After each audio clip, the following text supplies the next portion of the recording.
our renewed strength as a people.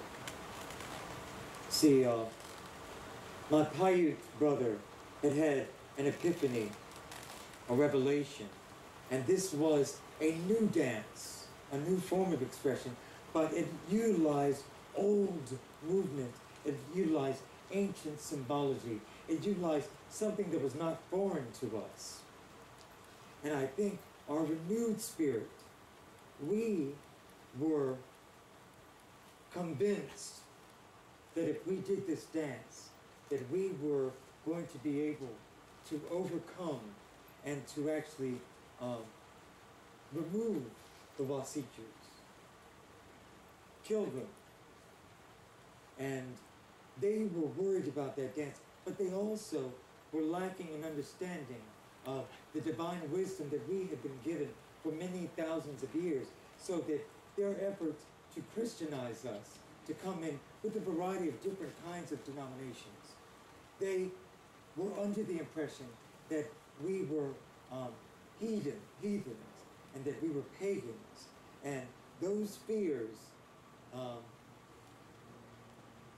fostered the outlawing of the ghost dance primarily.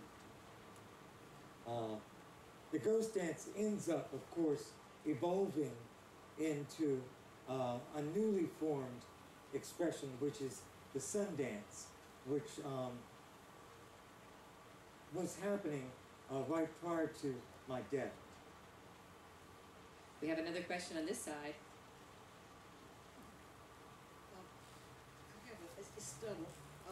When did you finally die? Are the holy men still in your family, or are they Christian? Maybe we'll just hold that until someone else can answer that. Black Elk, we'll answer maybe another question now. She We'll asked, come right back. when did I die? Yeah.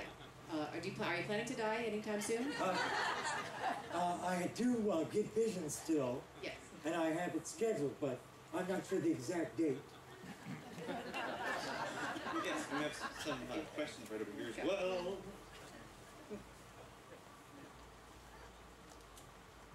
Were you familiar with Chief Washakie and the Arapaho Shoshone Reservation and St.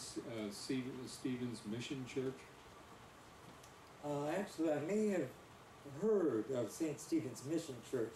A lot of the missionaries that came in did lots of sharing and dialogue with other mission establishments and whatnot. And I actually ran a mission for a while myself, and I did missionary work in Nebraska and in the Dakotas. So I was certainly a mover and a shaker. But I'm not sure that I know that particular chief. One thing about our concepts is that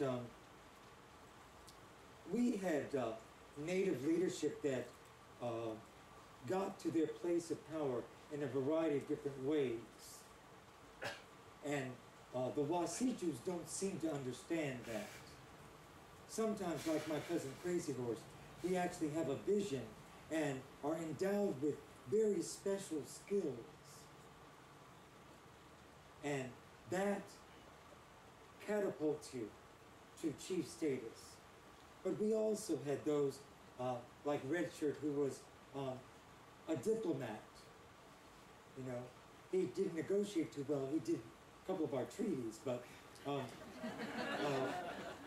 so we had those that were sort of like governmental agency types of people. We had medicine people that handled various specialty kinds of positions in our cultural nation. So we had lots of different kinds of leaders. Everyone had something to contribute. I'm not necessarily familiar with that particular chief, but possibly our paths did cross. I don't think he was on the Wild West show, and that's the place that I ended up meeting a lot of other natives from other tribes. We have another question here. Black Elk, when you were a younger man and the indiscriminate killing of the buffalo began, were there any white men that spoke out against this indiscriminate mass killing of the buffalo? No. not that I heard or knew of, there were good Wasichus that tried to help us. There were good intentions in some of those treaties. It's just a shame that most of those agreements were broken. So the Wasichus, in our perspective, were greedy. They were liars. They, you may have heard that term, spoke with the forked tongue. They just basically didn't know the truth and couldn't tell it.